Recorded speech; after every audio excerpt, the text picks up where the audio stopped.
नमस्कार दर्शक बंधु चलतु जानिबा आजिर पाणीपाग खबर केमिति रहिबो ओडिशार पाणीपाग। तेबे वर्तमान जहाँ पाणीपाग विभाग पक्षरु सूचना मिलुछि आगामी 7 दिन पई पाणीपाग अपडेट एही सब जिल्ला को सतर्क रहिबाकू परामर्श दैछि पाणीपाग केन्द्र। तेबे ए नै संपूर्ण खबर जानि परिबे भिडियोटी को शेष पर्यंत देखिबा सहित भिडियोटी को गुडे लाइक करी चैनलटी को सब्सक्राइब करी आम सहित एमती जोड़ी हेई रुहंतु। तेबे चलंतु खबर उपरे नजर पकाइबा। आगामी 7 दिन पर पाणीपाग स्थिति पूर्वानुमान करी प्रेस रिलीज जारी करिछि आंचलिक पाणीपाग केन्द्र। मध्याह्न बा संध्या समय रे राज्यर अनेक स्थान रे वर्षा घड़घड़ी सह कालबैशाखीर संभावना रही। तेणु विभिन्न जिला को एही समय रे सतर्क रहिबाकू परामर्श दैछि पाणीपाग केन्द्र। 21 तारिख अर्थात आज पई किछि जिला को येलो वार्निंग जारी करी सतर्क करिछि पाणीपाग केन्द्र। एही जिला गुड़िक हेउछि सुंदरगढ़, झारसुगुड़ा, बरगढ़, सम्बलपुर, देवगढ़, अनुगुल, ढेंकानाल, केन्दुझर, मयूरभंज, बालेश्वर, भद्रक, जाजपुर, केन्द्रापड़ा, कटक, जगतसिंहपुर, पुरी, खुर्दा, नयागढ़, गंजाम और गजपति। एही सब जिला गुड़िकर गोटे किंबा दुईटी स्थान रे वर्षा घड़घड़ी सह झटका पवन 30 रु 40 किलोमीटर प्रति घंटा हेबार संभावना रही।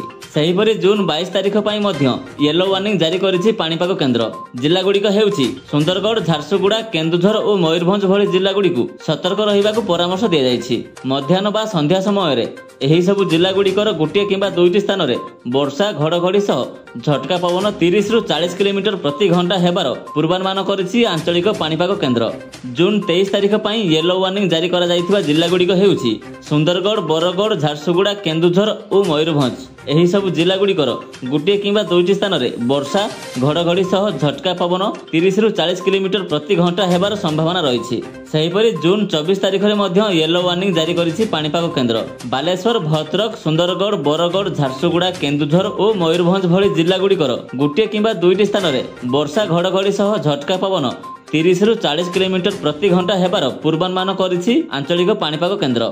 सेहीपरि जून 25 तारिख रे सुंदरगढ़, केन्दुझर, मयूरभंज, बालेश्वर और भद्रक जिला गुड़िकर गोटे रु दुईटी स्थान रे हालुकारु मध्यम धरणर वर्षा वज्रपातर संभावना रही बेले एही सब जिला गुड़िकर गोटे किंबा दुईटी स्थान रे झटका पवन 30 रु 40 किलोमीटर प्रति घंटा हेबार संभावना रही। सेहीपरि आसंतु नजर पकेबा जून 26 तारिख रे केमिति रहिबो पाणीपाग। जून 26 तारिख रे सुंदरगढ़, केन्दुझर और मयूरभंज गोटे किंबा दुईटी स्थान रे प्रबल वर्षार संभावना थिबा बेले जून 27 तारिख रे मध्य नवरंगपुर, कलाहांडी, रायगड़ा, गंजाम, गजपति और कंधमाल भली जिलार गोटे किंबा दुईटी स्थान रे प्रबल वर्षा हेबार संभावना रही।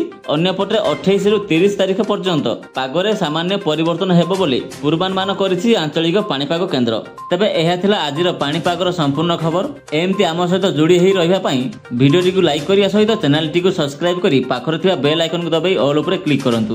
भिडियोटी संपूर्ण देखिथिबारु आपनको बहुत बहुत धन्यवाद।